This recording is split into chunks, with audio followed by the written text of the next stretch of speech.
السلام علیکم. وعلیکم السلام. جناب مولانا حافظ الرحمان احسنی صاحب. وعلیکم السلام. اور شیراز بھائی. وعلیکم السلام. الحمدللہ. حافظ الرحمان صاحب آپ کے کیا حال ہیں؟ الحمدللہ. ہمارے رمضان کے سیشن چل رہے ہیں سوال جواب کے حوالے سے، تو آج اپنے ناظرین کو کچھ تراویح کے بارے میں کچھ سوال جواب کروں گا میں آپ سے، تاکہ وہ ہمارے ناظرین کو بھی اس کی معلومات میں اضافہ ہو کہ رمضان میں اکثر یہ مسائل وغیرہ کے معاملات ہوتے ہیں. تو سب سے پہلا سوال میں کروں گا جناب شیراز بھائی سے کہ تراویح کی جماعت کرنا کیسا ہے؟ بسم اللہ الرحمن الرحیم. اللہم صلی علی سیدنا و مولانا محمد و علی آل سیدنا و مولانا محمد مبارک وسلم وصلی علیہ. تراویح کی جماعت سنت موقدہ ہے، تو سنت موقدہ علی الکفایہ. اگر کسی بستی میں یا کسی جگہ پر کسی ایک مسجد میں اس بستی کے پاس جو مسجد ہے، تو اگر وہاں پر جماعت ادا کر دی گئی تو وہ جو سارے بستی والے ہیں ان کے سر کے اوپر گناہ کا بوجھ نہیں آئے گا. اگر تراویح لوگ گھروں میں پڑھتے ہیں، وہاں یہ ہے کہ مسجد کا ثواب نہیں ملتا، تراویح گھر میں بھی ہو جاتی ہے. لیکن جب حضرت عمر فاروق رضی اللہ تعالیٰ عنہ کا دور آیا تھا اور نبی پاک صلی اللہ علیہ وسلم خود بھی انہوں نے بھی کئی دفعہ احادیث سے یہ چیز ملتی ہے کہ کئی دفعہ انہوں نے جماعت کروائی، لیکن زیادہ تر انہوں نے اس وجہ سے نہیں کروائی کہ ایسا نہ ہو کہ یہ جو جماعت ہے، یہ جو تراویح ہے امت کے اوپر فرض نہ ہو جائے. اس کے بعد جب حضرت عمر فاروق رضی اللہ تعالیٰ عنہ کا دور آیا تھا تو انہوں نے باقاعدہ ایک ترتیب سے اس تراویح کی جماعت کا انعقاد کروایا، اور یہ سنت موقدہ ہے. انہی تراویحوں کے بارے میں میرا دوسرا سوال ہے مولانا حافظ الرحمان احسنی صاحب سے کہ تراویح کی ابتدا کہاں سے ہوئی؟ بسم اللہ الرحمن الرحیم. تراویح کی ابتدا تو رسول اکرم صلی اللہ علیہ وسلم کے زمانے سے ہوئی. جب آپ صلی اللہ علیہ وسلم نے رمضان کے روزے فرض ہوئے اور تراویح پڑھنا شروع فرمایا تو سب سے پہلے آپ صلی اللہ علیہ وسلم نے بھی جماعت کے ساتھ تراویح پڑھائی. تو صحابہ کرام رضوان اللہ تعالیٰ علیہ مجمعین دور دور سے جمع ہوئے اور ایک بہت بڑی تعداد نے رسول اکرم صلی اللہ علیہ وسلم کے اقتداء میں تراویح کی نماز پڑھی. دوسرے دن بھی رسول اللہ صلی اللہ علیہ وسلم نے جماعت کے ساتھ تراویح پڑھائی، اور تیسرے روز بھی، چوتھے روز بھی. پھر جب آپ صلی اللہ علیہ وسلم نے دیکھا کہ صحابہ کرام رضوان اللہ تعالیٰ علیہ مجمعین جوک در جوک شریک ہو رہے ہیں تراویح میں اور دور دراز سے آ رہے ہیں، تو آپ صلی اللہ علیہ وسلم نے یہ اندازہ فرمایا کہ کہیں میرے امت کے اوپر یہ تراویح فرض نہ ہو جائے. اس لیے چوتھے یا پانچویں روز رسول اکرم صلی اللہ علیہ وسلم اپنے حجرے سے نکلے ہی نہیں. صحابہ کرام رضوان اللہ تعالیٰ علیہ مجمعین وہ انتظار فرماتے رہے یہاں تک کہ تراویح کا وقت نکلا اور صبح کا ٹائم ہوا. تو پھر آپ صلی اللہ علیہ وسلم نکلے اور آپ صلی اللہ علیہ وسلم نے فرمایا کہ میں اس لیے تراویح کے لیے باہر نہیں نکلا تاکہ یہ میرے امت کے اوپر فرض نہ ہو جائے. تو اس سے پتہ چلتا ہے کہ صحابہ کرام رضوان اللہ تعالیٰ علیہ مجمعین نے حضور صلی اللہ علیہ وسلم کے زمانے سے ہی باجماعت نماز کی ادائیگی فرمائی تھی، اور پھر 3-4 دن کے بعد آپ صلی اللہ علیہ وسلم نے اس کو موقوف فرمایا. پھر حضرت عمر رضی اللہ تعالیٰ عنہ کے دور سے باقاعدہ طور پر 20 رکعت تراویح کی باجماعت جو ہے وہ ترتیب شروع ہوئی. شیراز بھائی سے سوال ہے کہ وطر اور تراویح کا کیا ثبوت ہے؟ قرآن اور حدیث کی روشنی میں بیان کرو. وطر اور تراویح جو ہے احادیث کا مجھے علم ہے، قرآن سے تو اس کی معلومات مجھے نہیں ہے، البتہ احادیث میں نے دیکھی ہے کہ حضرت عائشہ صدیقہ رضی اللہ تعالیٰ عنہ سے بھی یہ چیز ثابت ہے، انہوں نے بتائی ہے.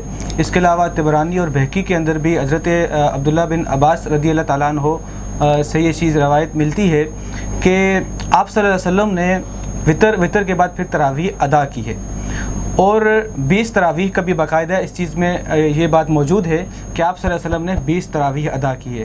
تو یہ حدیث سے بالکل واضح چیز ملتی ہے. اس کے بعد جو حضرت عمر فاروق رضی اللہ تعالیٰ عنہ کے دور میں، جس طرح میں نے پہلے آپ کو بتایا، جس طرح علامہ صاحب نے یہ بتایا کہ اس کو باقاعدہ طور پر جماعت کی شکل دی گئی. روزہ اور تراویح کا آپس میں کیا تعلق ہے؟ روزہ بھی ایک عبادت ہے اور تراویح بھی ایک الگ سے عبادت ہے. رسول اکرم صلی اللہ علیہ وسلم کا ارشاد مبارک ہے کہ آپ صلی اللہ علیہ وسلم نے ارشاد فرمایا ان اللہ تبارک و تعالی فرضا صیام و رمضان، کہ اللہ رب العزت نے آپ کے اوپر رمضان کے روزوں کو فرض فرمایا، وسننت لکم قیام لیلہ، اور میں نے آپ کے اوپر یہ رات کو جاگنا اس رمضان المبارک کے راتوں میں اس کو سنت قرار دیا، یعنی تراویح کو آپ کے لیے سنت قرار دیا۔ تو اب خوش نصیب ہے وہ انسان جو دن کو روزہ جیسے عبادت سے وہ مستفید ہو رہا ہے، اور رات کے اوقات میں وہ تراویح جیسی اہم عبادت سے مستفید ہو رہا ہے، اس کی ادائیگی کر رہا ہے، اور وہ بھی ایک خوبصورت آواز و انداز کے قاری کے پیچھے وہ قرآن مجید سنتا ہے اور تراویح پڑھتا ہے، تو یقیناً وہ انسان بہت خوش نصیب ہے۔ تو روزہ اور تراویح کا آپس میں ایک گہرا تعلق ہے، تو روزہ بھی رکھنا چاہیے دن میں، اور رات کو اس عبادت کو بھی ادا کرنا چاہیے تراویح کو۔ یہ خوش نصیب لوگ ہی کر سکتے ہیں، اور جو اس سے محروم ہوں گے وہ حقیقی محروم ہوں گے۔ آخری سوال میرا شیراز بھائی سے ہے، جو عام سوال ہے آج کل، یعنی کسی مسجد میں 8 تراویح پڑھی جاتی ہے، کسی میں 20 پڑھی جاتی ہے، کچھ لوگ جو ہے نا 12 پڑھ کے نکل جاتے ہیں، تو اس کے بارے میں آپ کیا رد عمل دیں گے؟ 8 تراویح پڑھنا کیسا ہے؟ دیکھیں یہ تھوڑا سا اختلافی مسئلہ ہے۔ اس وقت دیکھا جائے تو امت کی جو اکثر آبادی ہے، جو مسلمان آبادی ہے، تو یہ جو بڑی جماعت ہے مسلمانوں کی، وہ 20 رکعت ہی پڑھتی ہے۔ ہاں، مسلمانوں کے اندر کچھ ایسے لوگ ابھی ہیں جو 8 تراویح پڑھتے ہیں، تو شاید ان کے پاس کوئی دلیل ہو، لیکن یہاں کوئی چیز میں سمجھانا چاہ رہا ہوں آپ کو کہ یہاں جو یہ اختلافات ہیں یہ امت کے اندر رحمت ہیں۔ ہم ان اختلافات کی وجہ سے، ہم ان اختلافات کو اپنے سامنے رکھ کے، ہمارے بہت سارے ایسے لوگ موجود ہیں مسلمانوں کے اندر کہ وہ کہیں سختی کی طرف جاتے ہیں۔